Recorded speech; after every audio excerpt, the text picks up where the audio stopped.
Now, joining me live on this very important discussion on peace and security in Africa, an overview of the security situation in Africa. I have joining me live from London in the United Kingdom, David Otto is the Africa representative for the United States-based Anti-Terrorism Accreditation Board. And also joining me from Nigeria's Federal Capital Territory, Abuja, I have Dr. Kabir Adamu, founder and CEO, Beacon Consultant Limited. A happy Africa Day to you, gentlemen, and thanks for joining us on this special broadcast. Thank you, and happy Africa Day to you as well. Now, I'd like to start with David. Let's start from the north of the continent. Now, as Libya continues to navigate its post-conflict phase, what are the significant security challenges the country is likely to face in 2023? And how do these challenges compare to previous years? And are there measures that are being taken to address them effectively? Thank you for that question. You do mention Libya, of course. We remember very well that the OAU Libya was one of the key founding country where the OAU was established. Before it was transformed to the African Union. But we're talking about the African Day here, where we're talking about 60 years. And there's much expectation that the continent has not fared well, especially in the areas of security. And Libya in particular has been unstable since 2011, 2012. Of course now it has had an unstable political scenario whereby you do not have a government in place. You have the government of national accord in Benghazi. You also have the Libyan National Army in Benghazi, but also the Libyan government in Tripoli. So this is a very unstable situation at the moment in Libya, and that has had a lot of impact, across the continent. We've seen how that has, been transposed to the Sahel, where you have, both Al-Qaeda and ISIS, forces operating within that region. We now have situations in countries like Sudan, which Libya is a border state. So the level of insecurity has increased in the past, compared to the past 60 years when, Africa Day was celebrated. But this is all down to the fact that, we have an African Union that, has not been effective in terms of unifying the African states. We have regional blocs, that, have also not been very effective in dealing with early warning signals and instabilities within their respective regions. Again, as you mentioned in the intro, we have a continent with 54 countries, and yet, to have a permanent seat at the UN Security Council. So there is a lot to be desired, from the celebration of the African Day. Not just with the issues of coup d'etats happening around the continent, not just issues of terrorism, issues of instability and insecurity from all parts of the continent, but issues of lack of good governance. Corruption has been on the increase. The economic situation, it's quite dire because of course the impact of COVID-19, the impact of climate change. So there is very little that I believe African countries can celebrate on, especially the ones like Libya that do not yet have a stable government. Okay. So I do hope that the silencing the guns of 2063, which the AU talks about, can actually be real, because right now we're still talking about theory. Okay, thank you, David. There's a saying that if one's house is on fire, you can't go to sleep. And I like how you made the connection between Libya and what is happening in the Sahel and also present-day Sudan. And that brings me to this question, Dr. Kabir Adamu. in the Sahel region, Burkina Faso has gone from being spared most of the violent extremism to the epicenter of violent extremism in the Sahel. It's grappling with persistent instability.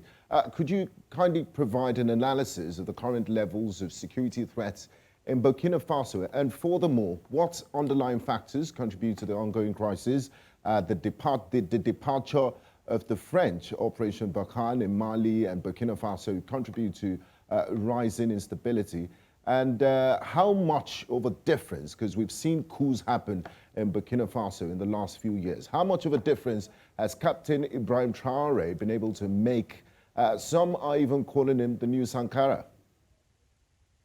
Thank you very much. And again, let me join in wishing a happy Africa Day 2023 to all Africans. Sadly, there is very little cause for celebration. The issues have been highlighted by the introduction and then by the opening remarks of my co-discussant. Burkina Faso is a very worrisome situation of the entire Sahel, actually. Countries like Mali, Sudan, Chad to an extent, parts of northern Nigeria, have all experienced levels of conflict that have challenged the supremacy of governance in the state. Now, the coup d'etat that we've experienced in most of these countries, Mali, Burkina Faso, have cited security and, of course, governance as some of the reasons for the intervention. Unfortunately, however, in all the instances, one cannot look back and say they have succeeded in re-establishing governance, as an example, or even in improving security. In the case of Burkina Faso, as an example, almost about 70 to 80% of the country's territory is, frankly, not under the control of the government. It's, as it were, being challenged by these non-state actors, especially the jihadist groups that are operating around the borders of these countries. So clearly, part of the challenge itself is governance, and where governance fails and creates these gaps that are being exploited by these non-state armed groups, and then you now have a situation where the military attempts to intervene. What we have seen of recent is sadly the claim that the intervention is meant to re-establish control has not been as credible as it should be. So I see it as a conundrum of such, where the very reasons that have led to the intervention, sadly, are also the very reasons that are not allowing these governments to control. And part of the theory that is being fostered is the exploitation of African resources, especially by foreign powers. There is no conflict zone in the African continent that when you lift the veneer of all of the discussions, that you don't find some level of exploitation of resources, either directly by foreign elements or the involvement of national or local elements with the support of foreign elements. And I think this is one issue that is not well discussed, and that the African Union structures, especially the Peace and Resolution Council, Security Councils rather, has not been able to exact itself in a manner to identify, evaluate, and then put forward conflict resolution mechanisms, especially the early warning systems that David mentioned. If those early warning systems had been effective, if the peace building mechanisms have been also very effective, perhaps we would not be discussing the current level of conflict that is affecting the region. Sadly, Burkina Faso is at the height of the exemplification of the failure of both the African Union Peace and Security Council, as well as the Regional Economic Committee, in this case, ECOWAS. So the African Union, as it is today, leaves a lot to be desired. Thank you very much, Dr. Adamu.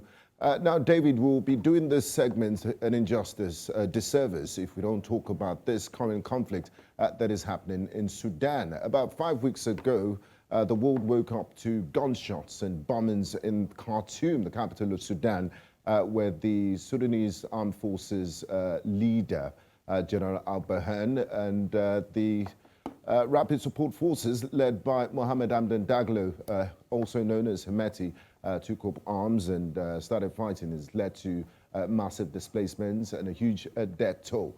Now, as we speak, what is the outlook for peaceful resolution to the conflict in Sudan, and what would be required to achieve it? I think the current situation in Sudan is quite concerning because, of course, you spoke about the possibilities of peace. There is an ongoing, talk in Jeddah hosted by Saudi Arabia and the United States. There has been a temporary ceasefire that has come as a result of that. But of course, that ceasefire is only to provide humanitarian access and to allow people that want to leave Khartoum and other areas where the conflict has spilled over to be able to do so. So it's in itself, it does sound as if it's a solution, but of course it's more of an impact solution rather than a causation solution. So we still do not have any some kind of a peace framework to actually address the underlying causes of the conflict, and that has been principally the disagreement over power sharing between General al-Burhan of the Sudanese Armed Force and General Hemeti of the Rapid Support Forces. I mean, the question of integrating the Rapid Support Forces and what actual percentage of power each general has, it's the main issue, but that has not been addressed. I also know that the IGAD, which is the Intergovernmental Development Authorities, have had some kind of engagement to follow on with the Juba Agreement of 2021, which stipulated how power sharing will be affected.